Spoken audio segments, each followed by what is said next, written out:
Welcome to today's webinar, Hunting Season and Your Rights at UPS. Let's get started. My name is Reese Ventura. I'm a shop steward with Local 710 and a proud TDU member. Today's call is sponsored by UPS Teamsters United, which is a project of Teamsters for a Democratic Union. We are a network of Teamsters who inform and involve members to build a strong union. I'd like to introduce Paul Prescott, a TDU organizer, who's going to kick us off. All right, thanks, Reese, and good morning and good afternoon to everyone. As Reese said, my name is Paul Prescott. I'm an organizer with Teamsters for a Democratic Union. So during peak season, the company is focused on getting packages delivered. Management tends to look up the other way and let certain things slide.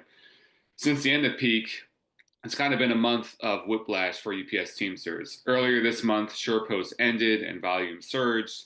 Now UPS is announcing Amazon volume will drop over the next 18 months.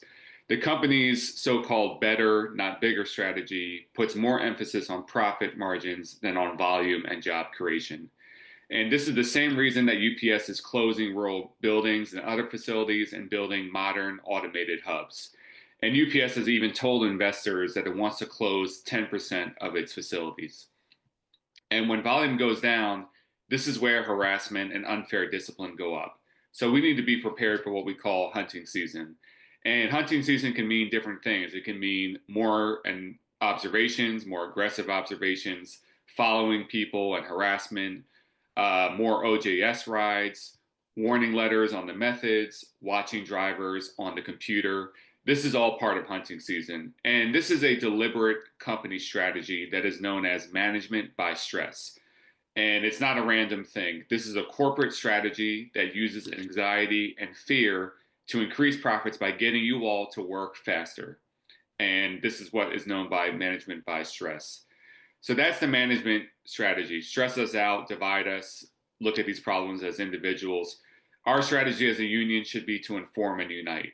And we can do that in a few ways. First, we can share information and stay ahead of management on their petty discipline and harassment. We need to make a priority of fighting unfair discipline. And we need to go on the offense and turn the tables back on management. And when it comes to sharing strategies, there are a lot fewer labor managers at UPS than there are Teamster business agents. So that means every labor manager is covering multiple areas and a lot of buildings. So management does this themselves. They network and they share strategies. They share what's working for them and what's not. So this is what we need to do the same as Teamsters, is network with each other across locals and across buildings and share strategies. So for now, I'm going to turn it back over to Reese. This is what TDU is all about. We started UPS Teamsters United to share information across locals, spread effective strategies, and build a strong union from the bottom up. If you like today's webinar, we encourage you to stay involved and to become a TDU member. We'll have more on that later. Today's agenda slide. We have drivers and inside workers here on the webinar today. We'll be taking up issues facing drivers and inside folks and talking about how we can all stand up to management. We will be covering Surepost volume, protecting ourselves with the methods, fighting unfair discipline, turning the tables on management, resources and enforcement toolkits, and a Q&A. At the end of the webinar, we will have a Q&A. Use the Q&A function to send in your question, and we will try to cover as many as we can. Paul? So right now, volume is up. You all are experiencing this. And post-peak layoffs are off to a slow start. And as many of you know, UPS suspended the Surepost agreement with the United States Postal Service after peak season. So millions of packages that were being bagged and sent to the post office for last mile delivery are staying within the UPS's system and being sorted and delivered by Teamsters instead of being bagged and delivered by the United States Postal Service. So how has the end of Surepost affected your building? We're curious to hear. So you can put in the chat, how are you experiencing the end of Surepost? What is that looking like in your building? You can put that in the chat. So I'm already seeing off the back being slammed and short staffed. So long nights for drivers, working 12 hours, kind of like a second peak season. Some of you might be experiencing chaos, more unsafe working conditions. Um, for inside workers, that could look like more problems with egress violations. So, this is what we're hearing across the country: longer hours, getting slammed, more safety violations. Um, and, when the stop counts are up, it's hard not to cut corners to get through the day. And, UPS drivers have 340 methods. That's a lot of methods. But we can share information with each other to be aware of which ones management is paying attention to. So I'm going to turn it over to John Gacy. He's a package car steward out of South Carolina, Local 509, and member of the TDU Steering Committee to talk about the following methods. Good morning, family. Why is it important to follow the methods? Set off petty discipline by getting out in front. As Paul stated, there's 340 methods, and management will exploit them for discipline. Fight speed up by working at a sustainable pace. Management uses harassment to try to speed us up and turn us into runners. Follow the methods to work at a sustainable pace. Make management pay for petty discipline and harassment. If they want to get us on about the methods, we can follow them to the T. Management will not like the results. Practice observations, OJS, get in the habit of working the same way every day, not just when you are being watched. I always tell people that you want to pretend like the management is sitting right next to you. I've had them follow me with a stopwatch, walk up on my heels, a lot of various different things. Key methods for drivers. I'm going to talk about some of these key methods that drivers need to be aware of during the hunting season. Then we'll hear from Ms. D. Baker about the methods for part-time and inside workers. Missheeting packages, smoking packages, parking, safe walk path, avoid unnecessary downtime. You want to work like you're being observed because you actually are. And as it pertains to smoking packages, I know that's a difference as far as in different areas. So we say smoking packages, rolling packages, burning packages, or taking packages for a ride, AKA no scans. So right now I'm going to turn it over to Misty Baker, a preload steward in Lexington, Kentucky, local 651, and a TDU steering committee member to talk about methods for inside workers. Misty? Thank you, John. Hi, guys. How are y'all doing today? Um, with inside methods for workers, we want to make sure everyone knows what to expect. When we get ahead of the discipline, people start to learn, so it makes it a little bit easier. If members know when they get called into the office what to expect, it's less scary for them. So our stewards are more prepared to represent them as well. Members do realize at the end that we're a good resource sometimes at the beginning, hopefully. But following the methods helps pace the work and keeps things moving at a steady pace. It makes it harder for the company to come after the people when we have downtime. And it also helps us set the pace when they don't.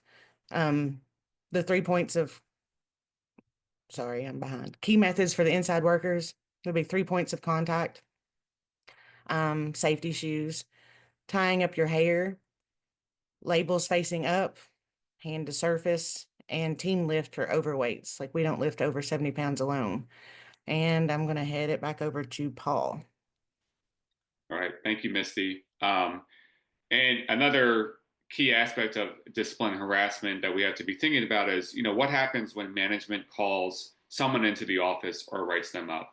So I'm going to call on Greg Kerwood, another TDU steering committee member out of Boston, Local 25, to talk about fighting unfair discipline. Thanks, Paul. Greetings, brothers and sisters. So we're going to talk about what you do and don't do when you get called into the office. First of all, you should understand you should have a steward. You have wine garden rights. That means you're entitled to a steward. for any conversation that could lead to discipline. Where I come from, that's any conversation with management. We have stronger rights than Weingarten in our UPS contract. The management cannot talk to you without a steward or giving you a waiver to sign. Obviously, you should never sign any waiver, but you want to stay ahead of the game and make sure your steward's involved in anything out of the ordinary. Once you are about to go in the office, your steward should be finding out what the conversation is about. They have a legal right to that. If management refuses, they will make a note that management refused to give you the information, probably advise you to minimize your answers to questions without any union representation. Once you are in the office or prior to in the office, your steward may want to talk to you one-on-one, hopefully. They can call a caucus after you've gone in, or they can pull you aside immediately before you go in once they know what the meeting is about. This is a very important point where you should tell your steward everything and be truthful and honest. It is very difficult as a steward to defend a member if the member is lying to you, because what happens is management will get to the truth in the office, and then the steward is just as surprised as you are. So you want to make sure you're always honest with your steward. Let them know what's going on so they can plan how they're going to deal with the situation in the office. Once you get into that meeting and you know what it's about, you want to make sure that you keep your answers short, keep them to the point, and don't lose your cool. Remaining calm is one of the key points to this. When management asks you questions, they will tend to ask things in open-ended ways, trying to get you to start talking. Do you know why you're in here? Do you know what happened yesterday? Or what happened out there yesterday? And sometimes people will confess to things that aren't even on the agenda. So you want to make sure that you ask them to clarify. I don't know what happened yesterday. What are you referring to, right? Make them tell you what they're after. You keep your answers short and sweet. The other thing to remember is that they also ask questions knowing the answers. So they may have some information that's leading them to discipline you or to look for a reason to discipline you. They know what that information is. It may not be enough for discipline, so they may be trying to get you to say something that they can turn into dishonesty. Confessing to something, saying that something didn't happen when they have evidence that it did, things like that. So again, you want to keep your answers truthful. You want to keep them on point and short. Don't start volunteering information.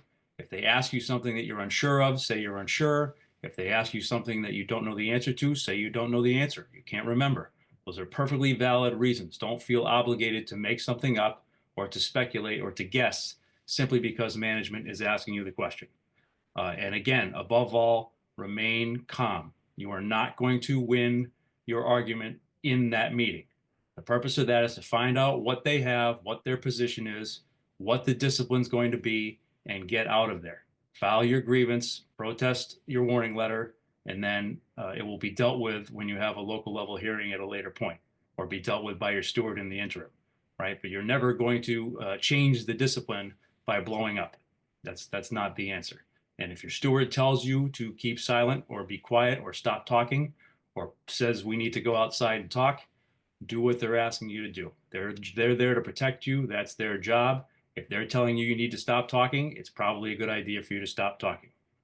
And if you are disciplined, you should be taking notes the entire time, as should your steward. But if you are disciplined, you want to make sure you write down exactly what the discipline is. The company loves to put big umbrellas around things. You're being disciplined for failure to follow methods and procedures, at which point you want to know what that is. And if they say because you didn't use your four-way flashers when you pulled over, you want to write down that that's what you're being disciplined for, so you know exactly what it is and make sure that that's what you're arguing over down the road. And then obviously every piece of discipline should be disputed if it's a warning letter, or grieved if that's the practice in your local, and anything above a warning letter should certainly be grieved immediately. So that's what to do when you're in the office. And now we're going to move on to just cause. Just cause is a set of rules that arbitrators have come up with to determine whether or not discipline is valid or justified. It's important to note, even though we use these all the time, to get members out of unjustified discipline, or sometimes even get them out of discipline that, maybe for a valid reason. These are not a get out of jail free card. Knowing these will help you. Knowing these will not necessarily give you a pass on bad behavior. The best thing you can do when it comes to the rules and regulations is to follow the rules and regulations. Don't die on a hill that isn't worth dying on. So I'm just going to briefly run through them quickly. They're really common sense, to be perfectly honest. The company is not good at just cause because they like to use discipline as a form of harassment, and that's not what just cause is all about.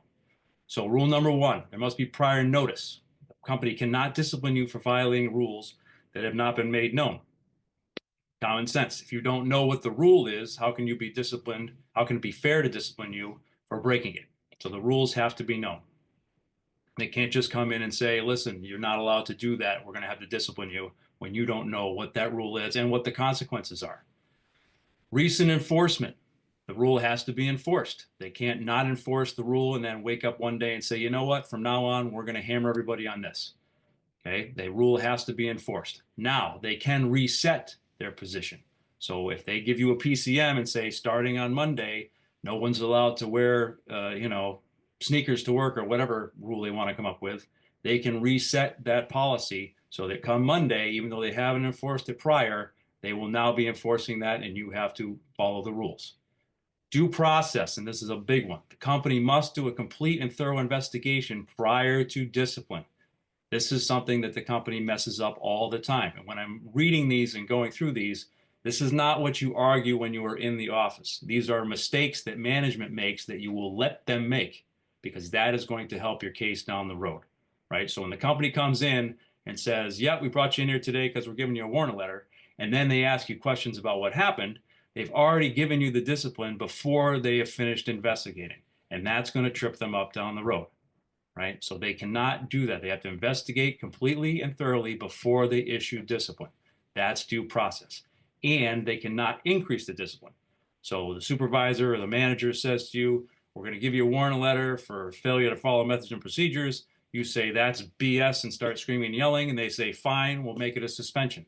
That's not okay. That is not due process. Once they've given you the discipline, they can't just jack it up because they're in the mood. Substantial evidence. They have the burden of proof. They have to prove their case against you. So they have to come up with substantial evidence that you did what they say you did. They can't just walk in and say, we've heard you've been taking a nap from 4 to 4:30 every day on your route, so we're going to discipline you. Or, somebody else told us. Or, we know that you're stealing time because you're 2 hours paid over every day. They have to have substantial evidence that proves their case. Another big one that they mess up all the time because they use this as harassment: equal treatment. They have to treat people equally for the same violation. If I show up to work late and I get a warning letter, you show up to work late and you have the same attendance history that I have, they can't suddenly give you a suspension because they don't like you, right? Everybody has to be treated equally and fairly. Progressive discipline. The company has to give at least one level of discipline that allows for improvement. Again, this is something they never do because they use it as harassment. But the idea of punishment or discipline is supposed to be to change your behavior. So the goal is to give you an opportunity to fix what you're doing wrong, which is why they have to have at least one level. Now, this does not apply for things that everyone should know is wrong. So if you are caught stealing, they don't have to give you a warning letter just because they didn't give you a chance to improve, right? Or if you have a fist fight in the break room, things that you know are wrong, that everybody knows are wrong, do not fall under this progressive discipline language. And then lastly are mitigating, extenuating, aggravating circumstances. These are things that arbitrators take into account. You've been with the company 30 years, you have no discipline. Or yes, you called the manager such and such, but you got a phone call from your wife that your kid, broke a leg at school and you were frustrated and angry that you couldn't go to the hospital. So you had a reaction, right? Those are circumstances that an arbitrator will take into account that may somewhat excuse your immediate response or your behavior. So those are the rules of just cause. Again, they're important to know for all members, all stewards. There's a great book by Robert Schwartz on just cause. It's available at the TDU website. I highly recommend everybody get it. Just cause will help you win your case when management is either fairly or incorrectly disciplining you, but it will not prevent you and keep you out of trouble and give you a blank slate every single time. The best way to stay out of the office and stay out of trouble is to make sure you're doing what you're supposed to be doing every single day. Now we're going to turn it back. Oh, I got to cover the Teamster tip. I forget this every time. You can't be disciplined based solely upon technology, according to our contract. Now, again, not unlike just cause, that doesn't mean you're off the hook, right? It is very possible, and I've seen it done many times. The company is watching you on the computer. They see something they don't like. They hop in a car. They go out and find you, and they observe it. Once they observe that behavior, now it's not based solely on technology, and now they can discipline you for it. So as John said earlier, you want to be out there on the road or even in the building, working like a supervisor is standing next to you, doing what you're supposed to do all day, every day, so that way the company has no grounds to be disciplining you with any validity. Anything else beyond that is going to be harassment, it's going to be bogus, and it's going to be thrown out. So now we're going to send it over to Beth because we've covered all the defense, and now we're going to talk a little bit about offense. Thanks so much, Greg. So as it's already been said a couple of times here today, this is a difficult time of year. It's difficult to anticipate what the company is going to do when volume surges, when volume dips, but we know that we can always counter what the company is doing, playing divide and conquer by uniting and sticking together. That means sharing information and using the good language we have in our contract to push back. So there's been, in the new contract, there's increased penalty pay for 9.5 violations. There's increased penalty pay for supervisors working. We're going to get into pushback tactics, both for inside workers and for drivers. But to start, we're going to talk about protecting members and building Teamsters unity by enforcing 9.5 rights. So to start that off, I'm going to introduce Dave Heller. He's a shop steward in Lima, Ohio, local 908. He's going to talk about 9.5 rights, starting with a refresher on 9.5 eligibility and penalties. And then he's going to talk a little bit about how he's using 9.5 rights to get more members to take union action and build unity. And before we get into 9.5, just a disclaimer for members in Local 710, not all of this language applies to you. OJS language in your contract also is different, so be sure to check your contract to see what applies. Thanks, Beth. Under the national contract, all drivers who had 9.5 rights under the previous contract will maintain their eligibility, of course. But the former 22.4s who are now RPCDs with 9.5 rights, only if they have a bid route, if they're assigned to cover the same route all week, and that's one of the big ones that we really push in our building. And then, of course, if you have 4 or more years of seniority as a package car driver. Now, even if you're not going to be eligible every week for a 9.5, then you should still sign the list. That way, when you have a 9.5 penalty, you can get paid as soon as you're eligible. And the 9.5 list went into effect on January 15th, but all drivers have the opportunity to use an add and cut form at any time. Get with your steward so you can get on the list. Now with 9.5 rights, some of the new penalties. If you file the grievance when UPS works you over 9.5 on any 3 or more times in 1 week, 9.5 penalty pay violations are triple time for all the hours over 9.5 each day that week.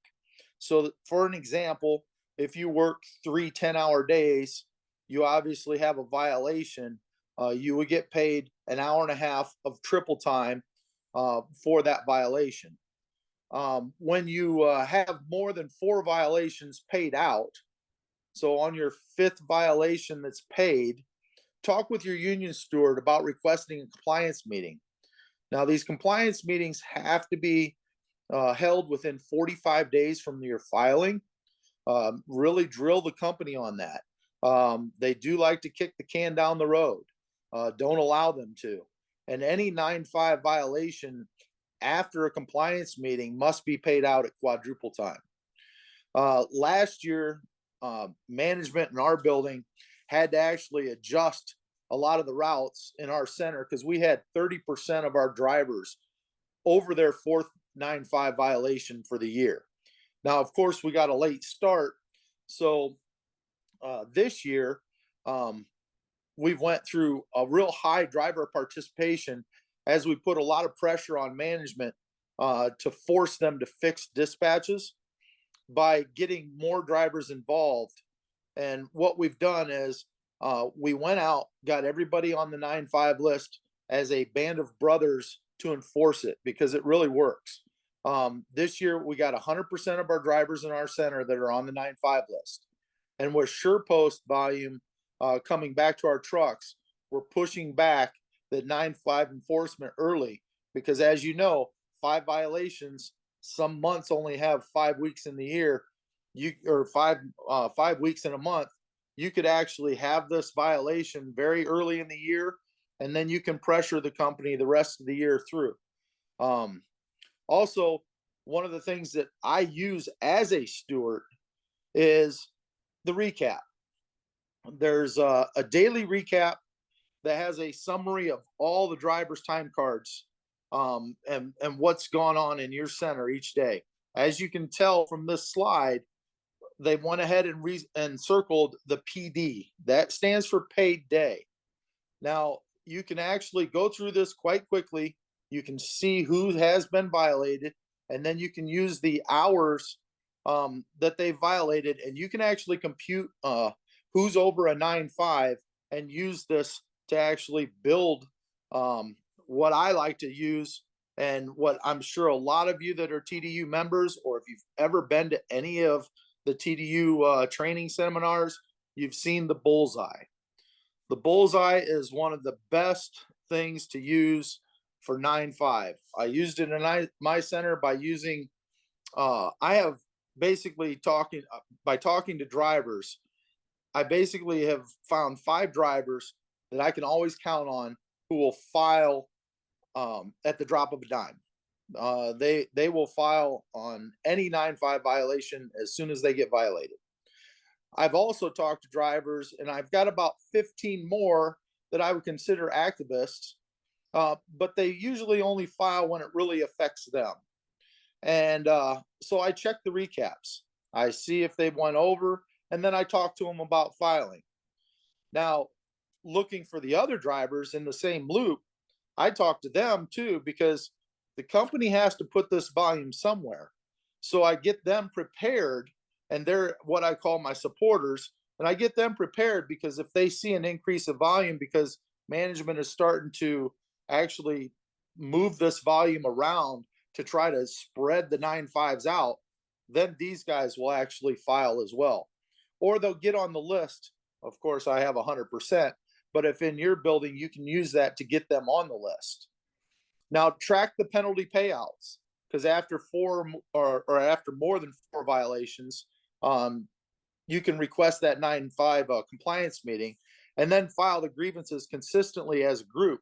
Take back control of your time and work together, because one of the best things that the drivers can use is this will beat the divide and conquer communication between management and your loop partners and all across the center about forcing management to adjust the routes, not only to reduce the overtime, but also to maintain adequate staffing.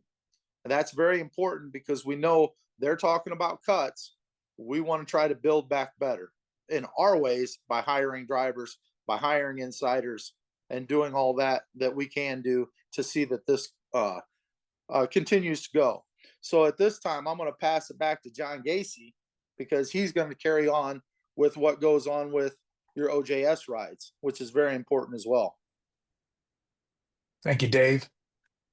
OJS rides has started in my center. The new contract requires management to give you a 24-hour notice before the ride along. Now, last year in my building, they tried to play games with a 24-hour notice. We filed a grievance on this and we won. This year, we're trying to get ahead of OJS season. 24 hours is 24 hours, not the week, for example, not the week ending February 8th. If management wants to tell you that a week or a month ahead of time when your ride's coming, that's great, as long as they give you a specific date. If not, you should be filing a grievance. Take control before management divides and conquers.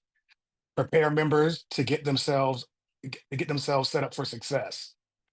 This means that we're all on the same page. What Dave was talking about. We got to stop the divide and conquer.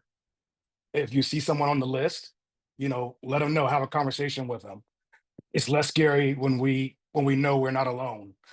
Group conversations, such as like parking lot meetings, to prepare as a group. One-on-one conversations. The 24-hour notice is your chance to prepare members for the ride along. Review the checklist. Let them know to document everything. Have their back after the ride in the office. Also, the 24-hour notice is good for your customers as well.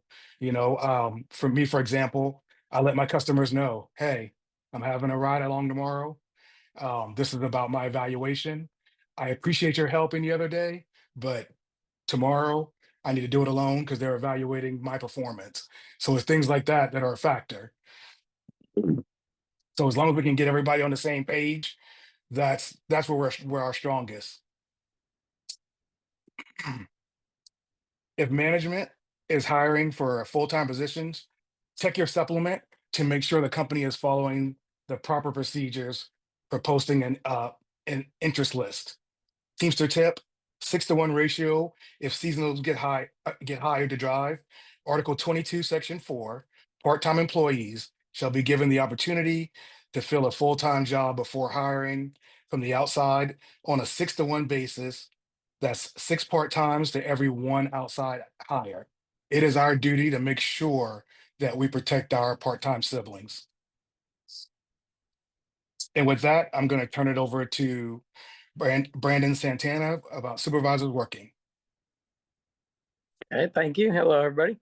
I guess we're all seeing the increase with the methods. They're using that to try and come after the employees, along with getting kind of petty with that. I mean, yes, it is, but at the same time, I don't see if they're going to over supervise us. Why are we not over supervising the supervisors? I'm constantly seeing a supervisor wanting to help out because they're short staffed and they want to do recycles or go help you out because your end of the belt's backed up. That's where we should be following on every time a supervisor is touching a package, even if it's for a minute or two. I don't care. I've seen them try to write drivers up for stopping at a stop sign, but not one. It went past the white line. Okay, well then again, same thing. Why are we not writing that supervisor up for being 1 minute? Again, by doing that, that's going to increase the amount of people that's on your belt, because if you're following on your belt and you get everybody to follow on your belt, they're going to make sure none of those supervisors are working.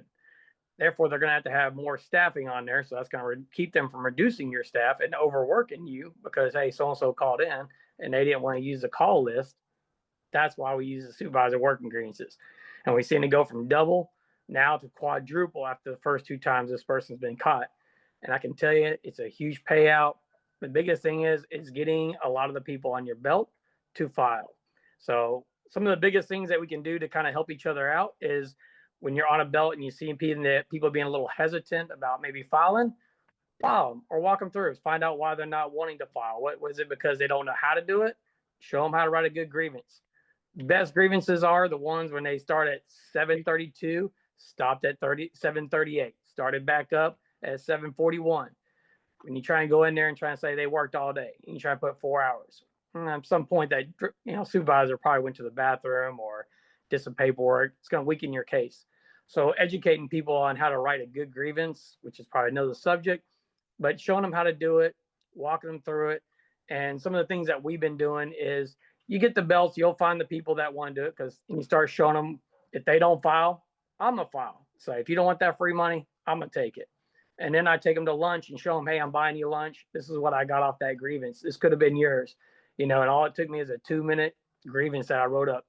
My stewards all have the grievance papers, so it don't cost you anything. But the ink's free, the paper's free. It just takes you 2 minutes of your time. And a lot of it's pretty much pre-done at our local.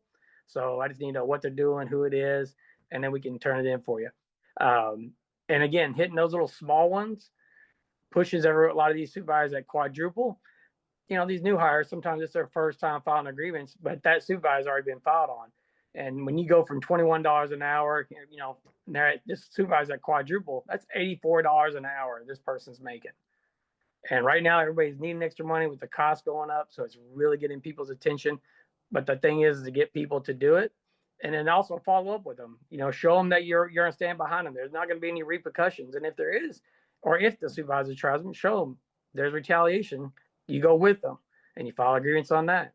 But that's like the biggest scares is people are just afraid to file or what's going to happen. But whenever you're there with them and you're showing them how to do it and you're supporting them, it makes a huge difference. You stop being overworked because they're short staffed. They're going to make sure they either staff your belt up all the way, or if they're short to that point, they'll call the call list and let double shifters come in and take that work. So again, they're going to over supervise us. They're enforcing the methods. That's their right. Again, this is our contract. We should be enforcing everything that's in that contract. And I try to really stress with people when it comes to supervisor working. It went from just you got paid for the time they worked, just whatever your hourly rate, to double, to triple. It's at quadruple now. There's a reason for that. So people need to file more so we can protect the jobs. Again, we just brought back a bunch of seasonals because we filed a whole bunch of grievances. Even on an extra day, they're having to bring people in now because they were afraid of the grievances that were coming in. So they're going to try to short staff where they can to save money by cutting work and overworking us. But again, like they were saying at the beginning of this deal, follow the methods at all times. Don't cut corners, because when you cut corners, you now jeopardize yourself to help them. And then what do? They write you up for basically helping them out. And they say, hey, it's not me. My boss making me do it. Okay, well, my boss is a contract. Contract says you weren't supposed to do those recycles. You weren't supposed to come over here and, clean the belt up. That's for us to do. Call someone over.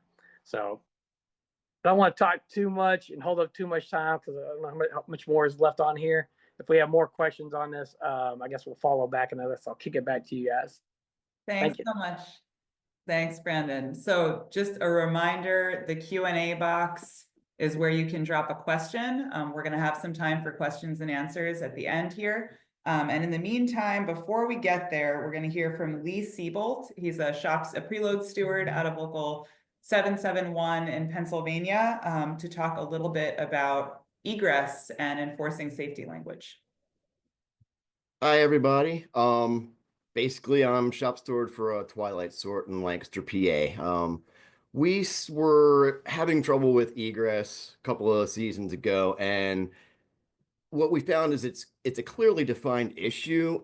It affects everybody's safety, so it's really easy to identify. It's really easy to document. It's really easy to get people behind, and especially with the increase in the Surepost volume that we have, it can be an ongoing issue that you can use as a building point for grievances to kind of take the offensive with management. One of the tools that we used in that toolbox was Article 4.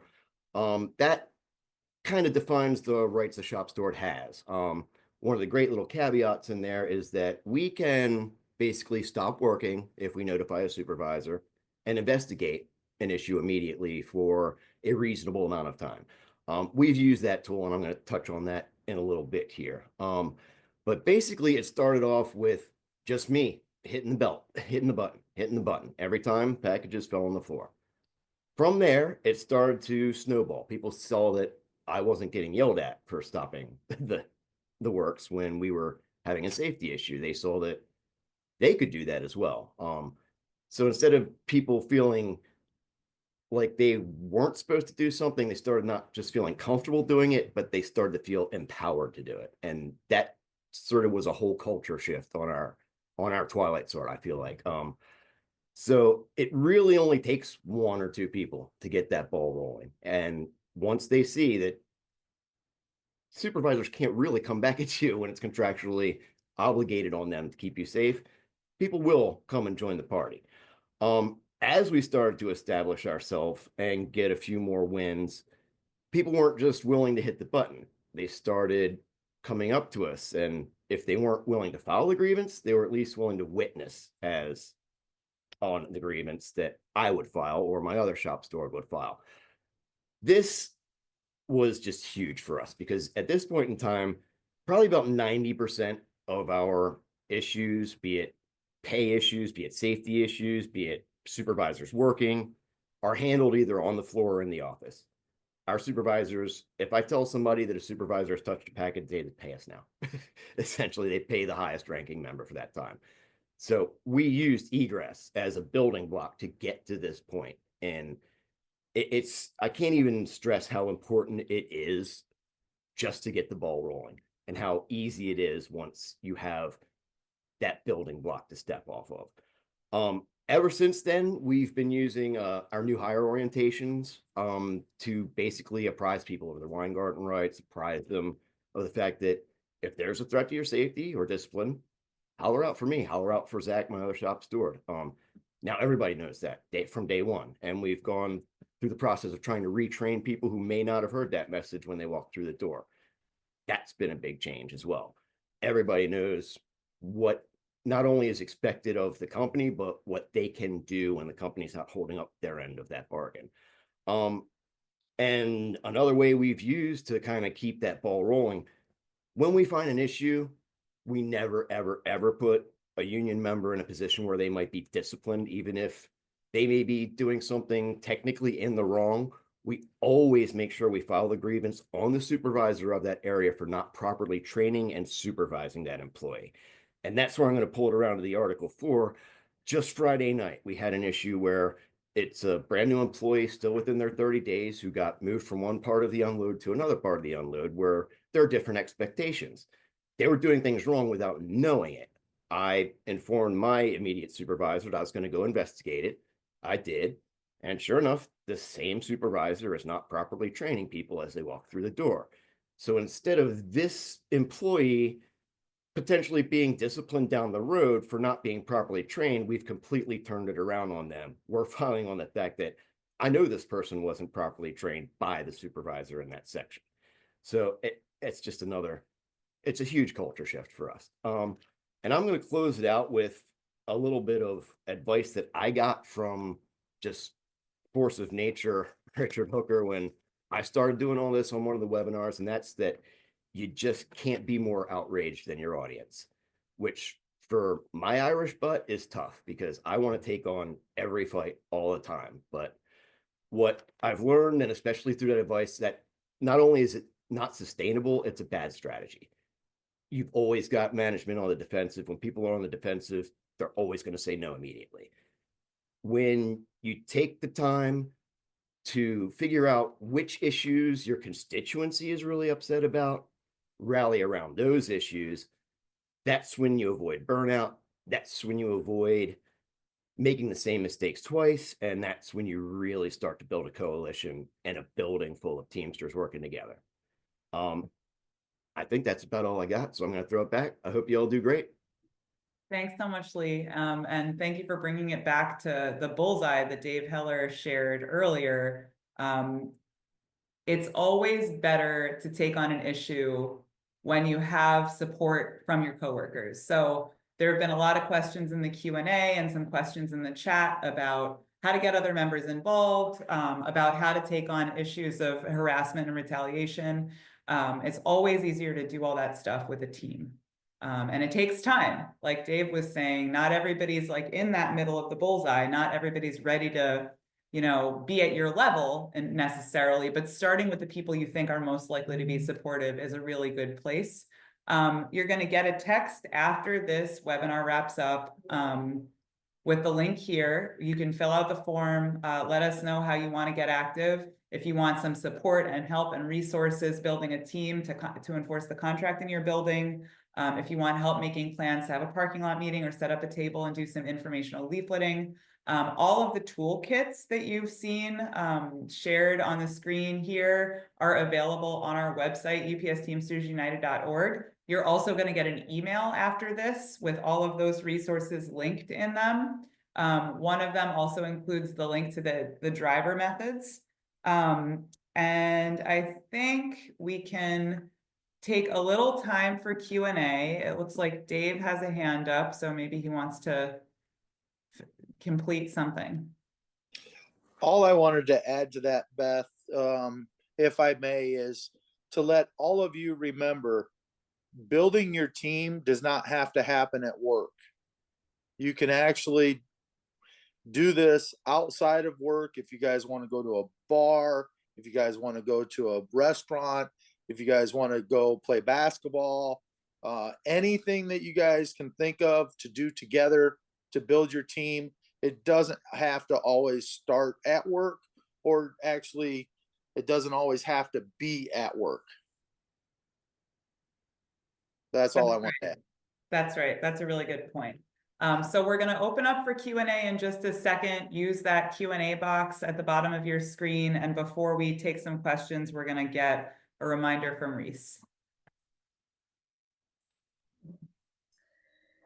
Hi, as a 30-year Teamster and longtime steward, TDU supporter, and proud member, there's been no better time than now to join TDU. TDU members are strong, organized activists who are exceptional when it comes to networking, staying informed, and educated on local news, national events, and how to protect against and fight back company practices, contractual violations, and new directional changes. I would urge you to take advantage of this resource and all of this support today, and get yourself some merch. So if you join, oh, hello. Did you guys catch all that? I see I was muted maybe. No, we got you. You're good. Okay, join TDU today. If you join for 1 year, you get a free t-shirt. If you join for 3 years, you get a free hoodie. Love to see everybody join. It's a great organization. And I just can't say enough great things about it. Okay, we're ready for the Q&As? Thank you so much, Reese. You're welcome. So we're going to see how many we can get to here. We have a question for one of our RPCDs. How do you build a case and protect yourself from ride-alongs and pre-planned observations when management clearly gave you a lighter dispatch or better load or pulled irregs on your ride-along? So when the company is trying to manicure your route, how do you make sure that you're not putting yourself in a bad spot? Dave? Yes, one of the great things to use in the actual toolkit for the OJS toolkit is a form that you can fill out that will actually allow you to answer the questions that you're actually talking about. Did they manicure your load? Did they actually do something to make your day a totally different day? Those you can always use later as a resource to come back if they try to hold you to those actual fictional numbers or that paid day. Thanks so much, Dave. Anybody have anything to add? Another good tool for that is the logbook, the driver logbook. If you're routinely tracking what your days are like and what your stop counts are like, it's easier to notice irregularities. Anybody have a last word on OJS, or should we move to the next question? John? Yeah, I was going to say, just to piggyback on what you guys are saying, definitely the logbook and also the form Dave talked about. When I first looked at it, I remember thinking there's just so many things that you don't even think about, like did management hold the door for you? So all those things matter. So I definitely encourage everyone to use the forms and the logbook, because when you go into that office or you're dealing with a situation down the road, it's impossible to remember all these things. So keeping the track of keeping the toolkit and the logbook is vital to any case. Thank you. Thank you so much. And we just dropped that OJS checklist and the rest of the toolkit in the chat. Let's take a couple 9-5 questions. How long do you have to file 9-5 grievances? What do you write on the grievance once you get to your 4th grievance and want an elevated meeting? Another related question that was asked in the Q&A was, how does the calendar work for 9-5 grievances? What's the timeline? When does the clock start? When does the clock stop? So any package car folks want to take those questions? Go ahead, Dave. I'm sorry to kind of inflect my opinions on everyone on every question, but it seems like it's something everybody wants to know. First off, of course, 9-5 issue started January 15th, and it's every week, Monday through Friday. You have to be violated 3 times in a week to be violated for a grievance. The other part of that question was, let's say you're actually violated on the 3rd offense for the week. So you have 5 days to file your grievance, 5 working days to file your grievance in our central language. I don't know if anybody else is different. You'll have to check with your locals and your riders and of course whatever part of the contract. I know 710 has different languages, but we have 5 days. It's 10 days. Okay. So from the actual 3rd day, you have that starts your clock on when you need to file your grievance. So someone that in our building, someone that's violated on Wednesday has until the next Tuesday to file. And then I think there was a 3rd part of that, Beth, that they wanted. I think the 3rd part was in the kind of calendar of getting to a compliance meeting. When does the clock start and when does the clock stop? The compliance meeting, the clock starts the day you file your 5th grievance. You can actually write that in your resolution for that grievance, not only to be paid for your 9-5 violation, to be made whole for your 9-5 violation, but also request your compliance meeting to be held within 45 days of the grievance being filed. Thank you so much. Anybody got anything to add? A real quick related question, just one more quick one on 9-5, related to 9-5, I guess. How do you get the company to post the daily recap, or how can you get access to the daily recap? I ask for mine weekly. I get them to provide me with Monday through Friday's recap, and then I have a spreadsheet at home, and then I go home and add everybody's in so I can track and get with them on Monday, because a lot of people, your 3rd violation isn't going to be on a Monday. Mondays are a good day where you can get a hold of the drivers.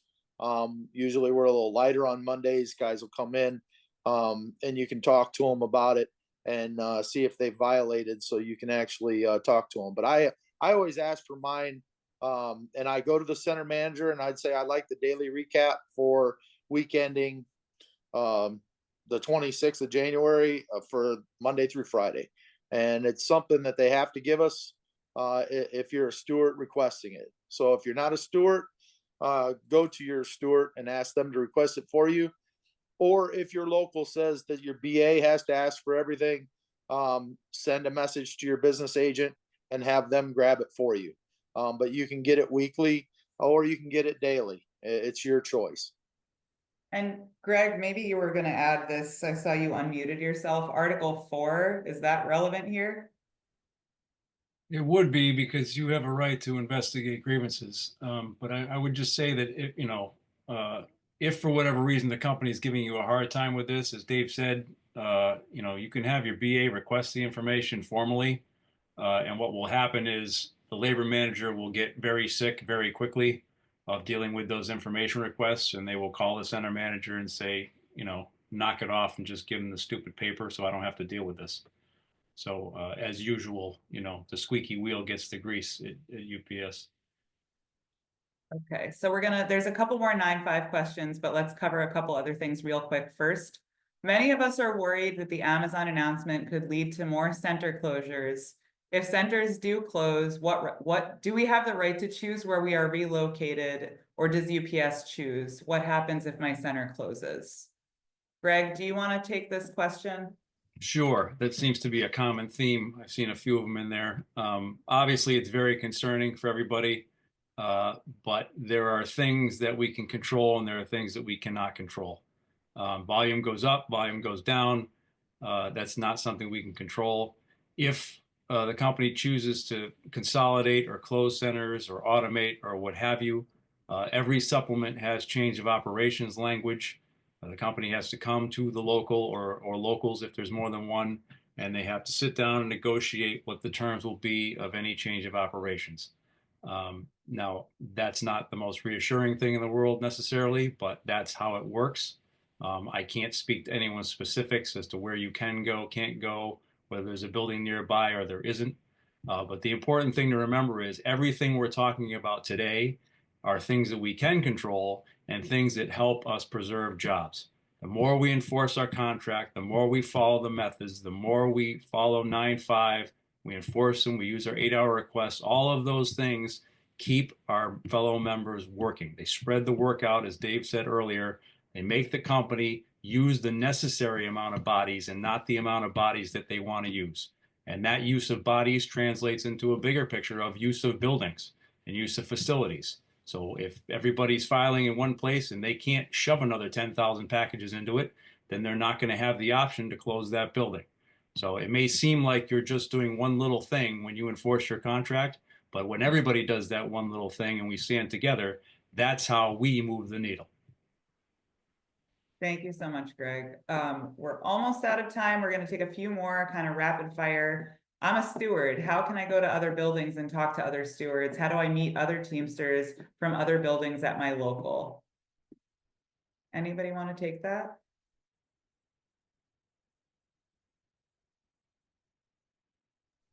If nobody's jumping in, I'm I going to take can. One, I'll take one that one. great Why way not? is to one great We- way is to join TDU. join TDU. Yeah. There's Throw one that right in there. That's right. We've had good luck with our local at the business agent, secretary treasurer level. They have an email and a text chain going right now, and basically we all just bug one another all day, every day. It's just get 2 or 3 friends. They have 2 or 3 friends in another building. Right now, we've got probably about 6 different chat groups going from New York down to Florida. So just get to talking with people, and more people will join. We're all here as a resource. I'll be happy to give any of you guys my phone number, my email, whatever. I think everybody here would say the same exact thing. If you have an issue, we're all here to help every time. Thanks so much. So this is related to what Reese was saying earlier about TDU being a network of working Teamsters who want to share resources with each other. There's going to be a feedback form that comes around, a take action form that gets texted out to you.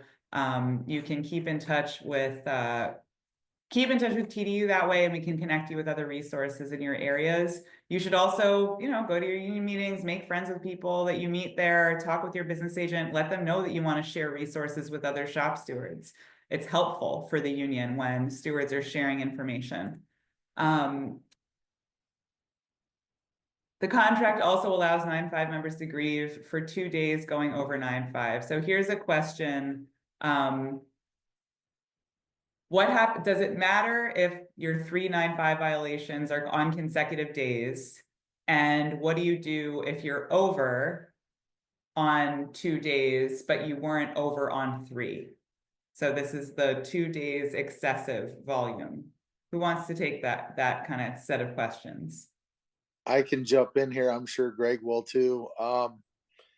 The other 2 days is in the contract as harassment under Article 37. We are filing on it in my building.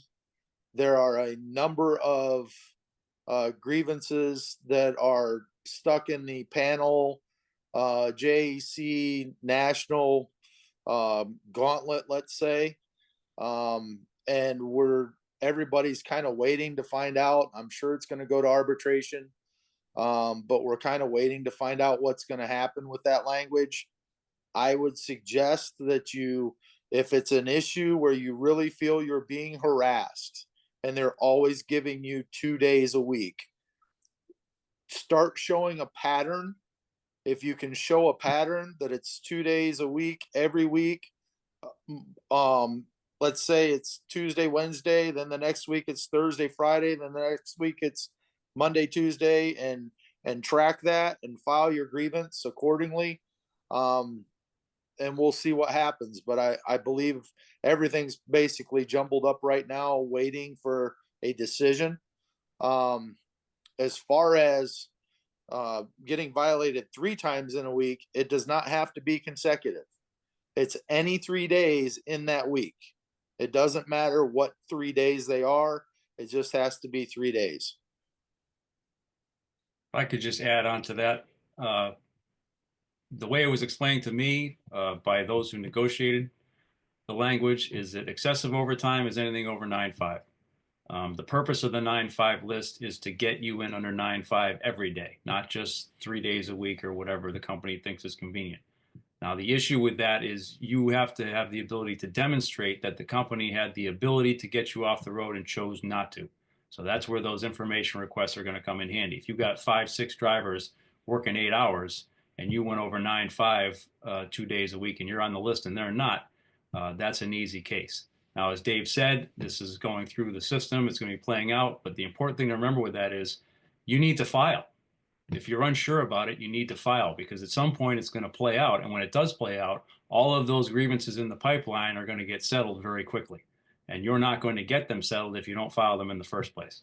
So I think a lot of times people tend to want to know if they're going to win their grievance before they file it. And that's not always the right approach. If something's in dispute, and it's not a guarantee, you want to make sure you file it and get it on paper so that that dispute can go through the process and be resolved.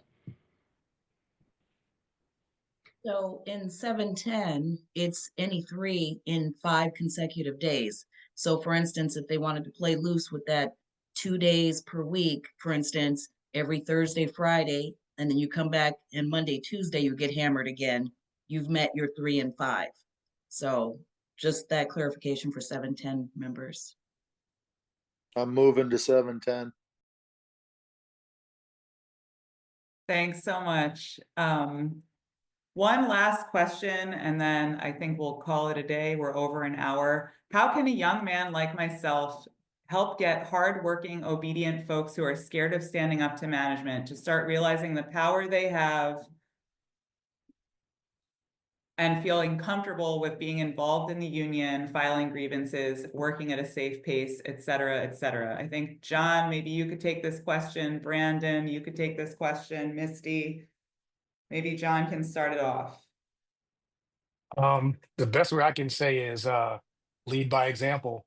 When I started, I just said, okay, I know what's right and what needs to be done. And I felt like in time, other members started becoming involved, asking me questions, and I gained that respect and trust. And then from there, they followed. So I think the best thing to say is just lead by example. I was up in there. I say knowledge is power. Start learning what the rules are. What are your methods? What does the contract say? What you can, what you can't do. Educate yourself.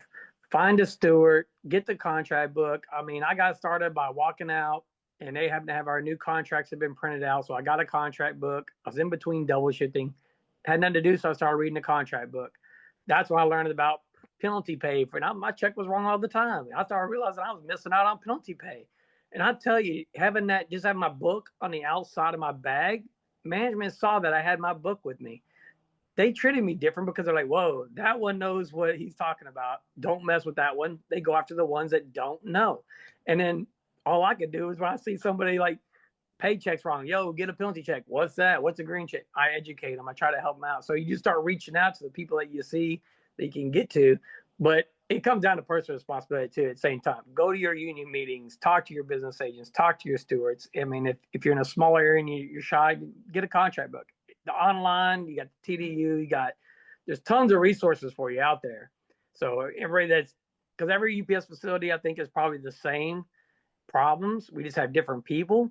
But when you start talking to a UPSer in New York and I'm over here in Texas, we're going to have the same problems, the same issues probably that they're having, just with the faces are different, names are different, but overall it's the same. And we can start talking.